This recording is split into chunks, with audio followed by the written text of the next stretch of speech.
Hello students, जो next जो deduction है वो है हमारी 80IB। 80IB जो डिडक्शन है वो किससे रिलेटेड है? अवसंरचना विकास उपक्रम। जो मैंने सबसे पहले करवाई थी 80IA, उसमें क्या था कि ऐसे उपक्रम, ऐसे ऑर्गेनाइजेशन जो अवसंरचना विकास, जो इंफ्रास्ट्रक्चर, जो बेसिक डेवलपमेंट का काम है उसमें लगे हुए हैं, वो उससे रिलेटेड थी। लेकिन ये क्या है, उससे अलग, कि अवसंरचना विकास उपक्रम से भिन्न, उनसे भिन्न मतलब ऐसे एंटरप्राइज जो इंफ्रास्ट्रक्चर डेवलपमेंट से किसी अलग काम में लगे हुए हैं, अगर उनको क्या होता है, कोई प्रॉफिट होता है तो उस प्रॉफिट में से गवर्नमेंट क्या देती है, छूट देती है। अब वो कौन कौन से हैं जो इस डिडक्शन के अंदर गवर्नमेंट ने इंक्लूड कर रखे हैं? फर्स्ट है खनिज तेल के उत्पादन में लगे हुए उपक्रम। खनिज तेल के उत्पादन में जो उपक्रम लगे हुए हैं इंडिया में कहीं भी 1 अप्रैल 1997 के बाद, या लेकिन 1/4/2017 से पहले खनिज तेल की रिफाइनिंग का काम में लगे हुए हैं या उसके उत्पादन के काम में लगे हुए हैं। दोनों की डेट अलग अलग है कि उत्पादन के काम में इस डेट से इस डेट तक के बीच में होना चाहिए उनका एंटरप्राइज का काम शुरू, और जो रिफाइनिंग का काम होता है वो है 30/9/1998 के बाद, लेकिन 1/4/2012 से पहले। अगर इस काम में लगे हुए हैं उनको जो प्रॉफिट मिलता है तो पहले 7 सालों तक क्या मिलेगी, उनको छूट मिलेगी 100% प्रॉफिट की, कि जितना भी पैसा कमा रहे हैं उसमें से एक भी रुपया गवर्नमेंट को टैक्स का नहीं देना, सारे के सारे की क्या मिलेगी, छूट मिलेगी।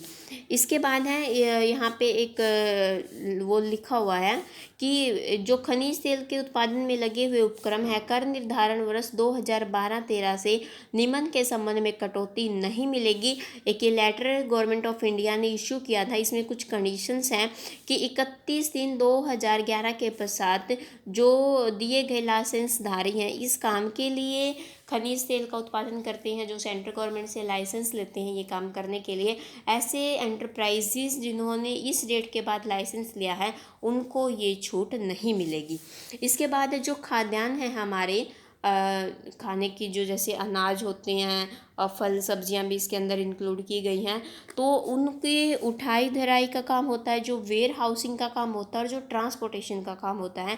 इस टाइप के बिजनेस में अगर कोई इंडस्ट्री लगी हुई है, कोई एंटरप्राइज लगा हुआ है, 31/3/2001 के बाद अगर खाद्यान्नों की उठाई धराई, भंडारण और परिवहन, इस काम को, इस व्यापार को कोई आरंभ करता है तो जो प्रॉफिट इस व्यापार से कमाएंगे पहले 5 सालों तक 100% प्रॉफिट की छूट मिलेगी। अगले 5 कर निर्धारण वर्ष में अगर कोई कंपनी ये काम करती है तो 30% प्रॉफिट की, और कोई व्यक्ति काम कर रहा है ऐसा जिसमें फर्म भी हो सकती है, AOP, BOI, इंडिविजुअल कोई भी हो, उसको कितनी मिलेगी, 25% प्रॉफिट की छूट मिलेगी। कर निर्धारण वर्ष 2005-6 में कब शुरू हुआ था, ये 2001 में, लेकिन इसके स्कोप को ना बढ़ा दिया। ऐसी छूट ऐसे एंटरप्राइज, ऐसे उपक्रम को भी दी जाएगी जो फल सब्जियों के जो काम होता है, फल सब्जियों से रिलेटेड, कि उसकी पैकेजिंग करना, उसकी देख रेख करना, उसकी वेयर हाउसिंग करना, इस काम में लगे हुए हैं, उसको भी इसी कैटेगरी में डाला गया है और इसी सेक्शन 80IB में क्या मिलेगी, छूट मिलेगी। इसके बाद 31/3/2009 को फिर इसका जो क्षेत्र है वो बढ़ा दिया, जिसमें मीट है, मीट प्रोडक्ट है, पोल्ट्री है, मेरिन है, डेयरी प्रोडक्ट्स है, इनके जो कारोबार में कि इनकी जो प्रोसेसिंग है, पैकेजिंग का, जो इस कारोबार में लगे हुए एंटरप्राइजेज हैं उनको भी सेक्शन 80IB में क्या मिलेगी, छूट मिलेगी। जिन स्टूडेंट्स के पास पुरानी बुक है उसमें कुछ और भी पॉइंट्स मिलेंगे, लेकिन 2020-21 असेसमेंट ईयर से उनको पॉइंट्स हैं जो कुछ और डिडक्शन से रिलेटेड, उनको इस डिडक्शन से बाहर कर दिया। तो अभी 80IB में सिर्फ इन 2 पॉइंट्स को ही आपको रीड करना है। तो जिनके पास पुरानी बुक है वो नई बुक से एक बार ये चीज़ें नोट कर लें कि 80IB का स्कोप क्या है, कि कौन कौन से एंटरप्राइजेस को इस सेक्शन के अंदर गवर्नमेंट क्या देती है, छूट देती है। इससे जो नेक्स्ट है सेक्शन 80IB-A। 80IB-A किससे रिलेटेड है, आवासीय परियोजना के लाभ के संबंध में। जो हाउसिंग के प्रोजेक्ट होते हैं और उससे जो प्रॉफिट होता है उस प्रॉफिट की भी क्या मिलती है, छूट मिलती है, लेकिन कुछ कंडीशंस के साथ। वो कंडीशंस क्या क्या हैं, आवासीय परियोजना की जो इनकम होगी निम्नलिखित शर्तें पूरे होने पर 100% क्या मिलेगी, कटौती मिलेगी।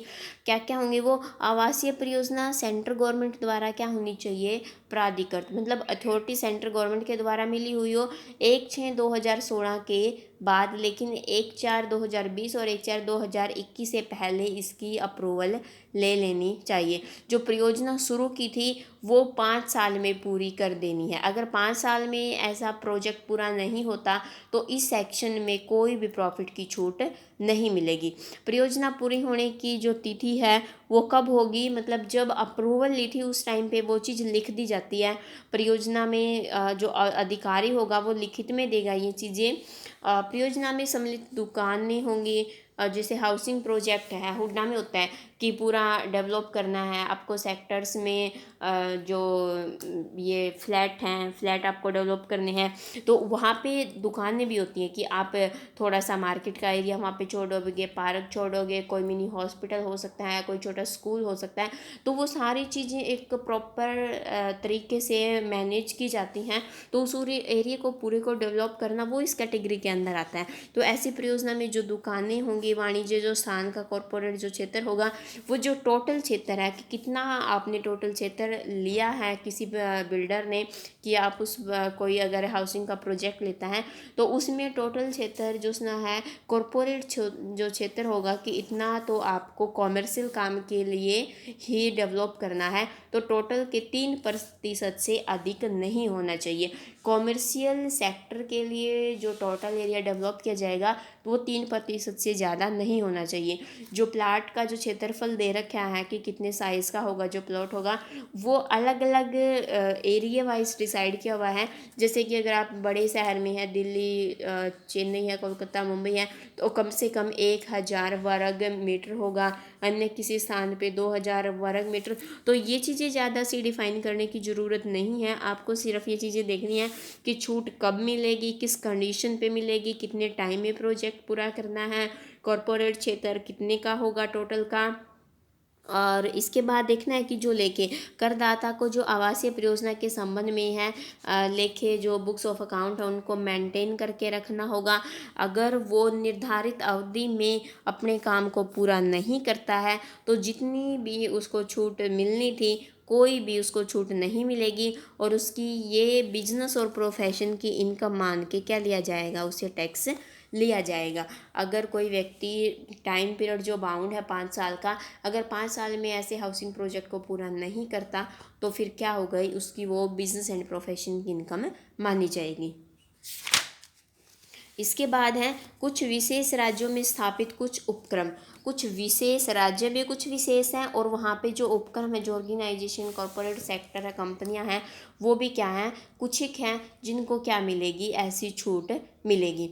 तो क्या क्या है वो देखो। कोई करदाता किसी एक्सपोर्ट प्रोसेसिंग कोई जोन है, गवर्नमेंट जैसे एरिया डिसाइड कर देती है कि ये इंडस्ट्रियल पार्क है, ये सैज का एरिया है, तो ऐसे ही एक्सपोर्ट प्रोसेसिंग जोन होता है जो ऐसा वहाँ पे कि ये सामान बनाया जाएगा, बेटर क्वालिटी का होगा और सारा का सारा क्या किया जाएगा, एक्सपोर्ट किया जाएगा। ये सेक्शन 80 IC है। कोई एकीकृत अवसंरचना विकास केंद्र है, इंडस्ट्रियल प्रमोशन केंद्र है, कोई इंडस्ट्रियल पार्क है, सॉफ्टवेयर टेक्नोलॉजी पार्क है, कोई औद्योगिक क्षेत्र है। तो ऐसे क्षेत्र जो क्या होंगे, बोर्ड द्वारा अधिसूचित किए जाते हैं। इस स्कीम के अकॉर्डिंग यहाँ पे उन वस्तुओं का निर्माण किया जाएगा। सिर्फ किसको छोड़ के, पहले ना GST के आने से पहले एक एक्ट होता था, सेंट्रल एक्साइज ड्यूटी एक्ट, जो प्रोडक्शन से रिलेटेड जिसके ऊपर टैक्स लगता था कि आप प्रोडक्शन करोगे तो आपको प्रोडक्शन पे क्या देना पड़ेगा, टैक्स देना पड़ेगा। तो उसमें एक है ना लिस्ट थी, सेटा 1985 के अंदर एक लिस्ट बना रखी थी, और उस लिस्ट में जो अभी GST में इंक्लूड कर दे, उस लिस्ट में ना बहुत सारे जैसे उस एक्ट को डिफाइन किया हुआ है, तो उस एक्ट में लिस्ट में बहुत सारे प्रोडक्ट अलग अलग डाल रखे हैं कि ये प्रोडक्ट इस कैटेगरी में आएंगे, ये प्रोडक्ट इस सूची में आएंगे, और उसी के अकॉर्डिंग फिर सब पे अलग अलग क्या थी, टैक्स की रेट थी। तो उसके अंदर जो 13वीं लिस्ट है, 13वीं लिस्ट में जो वस्तुएं लिखी हुई हैं उनको छोड़ के कुछ प्रोडक्ट ऐसे होते हैं जो हमारी सोसाइटी की वेलफेयर के लिए सही नहीं है। तो ऐसे प्रोडक्ट्स को गवर्नमेंट ज़्यादा सा मोटिवेट करना नहीं चाहती कि ऐसे प्रोडक्ट के ऊपर लोग पैसा लगाएं। जैसे मैं एग्जांपल देती हूँ कि बीड़ी है, सिगरेट है, तम्बाकू के प्रोडक्ट्स हैं, वाइन है, तो ये सारे प्रोडक्ट्स, इस टाइप के जो प्रोडक्ट्स हैं वो 13वीं लिस्ट में आते हैं। ऐसी वस्तुओं को छोड़कर और किसी वस्तु का निर्माण या उत्पादन आरंभ करते हैं, लेकिन कहाँ पे, कुछ विशेष राज्यों में और कुछ विशेष उपकरण, और विशेष राज्यों में भी कहाँ पे, कोई एक्सपोर्ट प्रोसेसिंग जोन है, इंडस्ट्रियल पार्क है, इंडस्ट्रियल प्रमोशन कोई केंद्र है, तो जो IT जो प्रमोशन का पार्क है, सॉफ्टवेयर से रिलेटेड है, किसी सिर्फ सॉफ्टवेयर का काम किया जाता है वहाँ पे, तो सिर्फ वहाँ पे ये छूट मिलती है ATIC की। सिर्फ क्या करना है कि 13वीं लिस्ट में जो प्रोडक्ट हैं उनको छोड़ के किसी वस्तु का उत्पादन या निर्माण करदाता, तो उसको क्या मिलेगी, ये छूट मिलेगी। यदि करदाता 14वीं अनुसूची में जो वर्णित है वस्तुएं, वहाँ पे जो चीज़ें डिफाइन कर रखी हैं, अगर उन वस्तुओं का उत्पादन करता है तो अनुसूची में वर्णित कोई ऑपरेशन आरंभ करता है तो उसको क्या मिलेगी, छूट मिलेगी। हिमाचल प्रदेश और उत्तराखंड राज्य में ये कार्य 6/1/2003 के बाद, लेकिन 1/4/2012 से पहले पूरा करेंगे तो क्या मिलेगी, छूट मिलेगी। और जो कुछ विशेष राज्य थे, तो यहाँ पे विशेष राज्य में क्या क्या है, जो हिल एरिया है, हिमाचल प्रदेश और उत्तराखंड, तो यहाँ पे जो छूट मिलेगी वो पहले 5 सालों तक तो 100% प्रॉफिट की मिलेगी, अगले 5 सालों तक कंपनी को 30%, अन्य किसी को 25% की क्या मिलेगी, छूट मिलेगी। इसके बाद कटौती की शर्तें यहाँ पे क्या क्या रहेंगी, कुछ कंडीशन लगा रखी है। एक तो जब बिज़नेस शुरू किया जाएगा, किसी पुराने बिज़नेस को तोड़ के नहीं, नया बिज़नेस होना चाहिए, कोई रिनोवेट नहीं की जाएगी।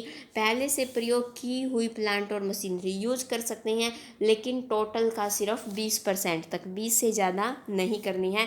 लेकिन अगर बाहर से इंपोर्ट की जाती हैं तो वो यूज कर सकती हैं। इसके बाद करदाता को अपने बुक्स ऑफ अकाउंट को मेंटेन करके रखना है, अकाउंटेंट से उसकी क्या करवानी है, ऑडिटिंग करवानी है, और जो रिपोर्ट दाखिल की जाएगी, अकाउंटेंट की जो रिपोर्ट होगी वो इलेक्ट्रॉनिकली दाखिल की जाएगी आय के वितरण के साथ। मतलब जब टैक्स फाइल रिटर्न की जाती है ना, इनकम की टैक्स फाइल रिटर्न की जाएगी, तो ऑडिटर ने जो रिपोर्ट बना के दी है कंपनी के बारे में, तो वो इलेक्ट्रॉनिकली वो भी दाखिल की जाएगी।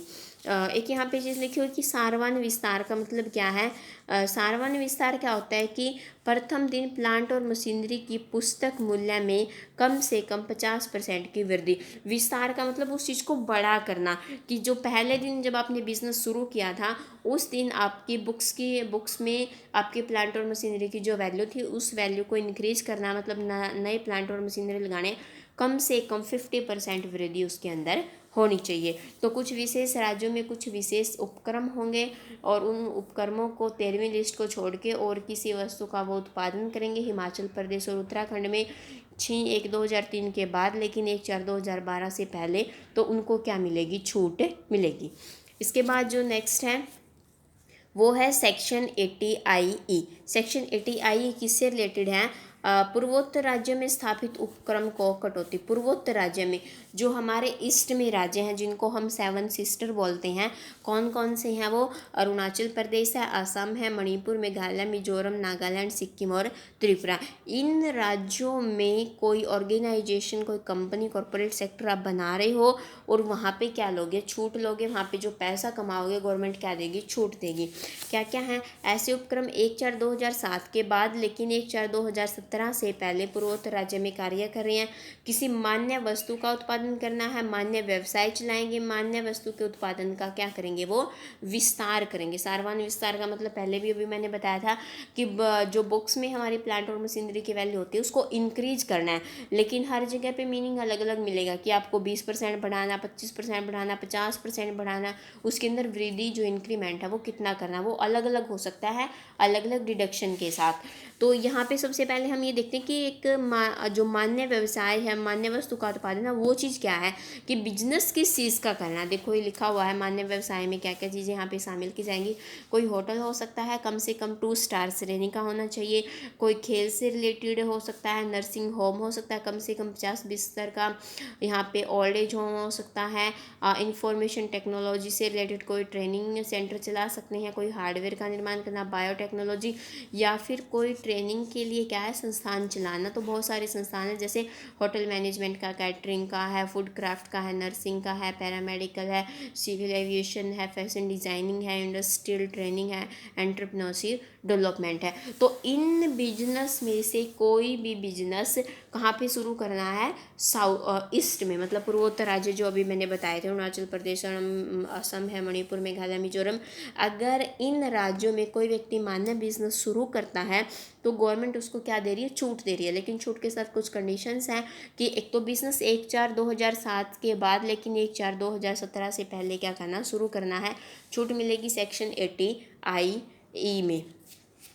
इसके बाद छूट कितनी मिलेगी, ऐसे जो प्रॉफिट वो कमाएंगे ऐसे बिजनेस से, तो पहले 10 कर निर्धारण वर्ष तक कितने की मिलेगी, 100% प्रॉफिट की।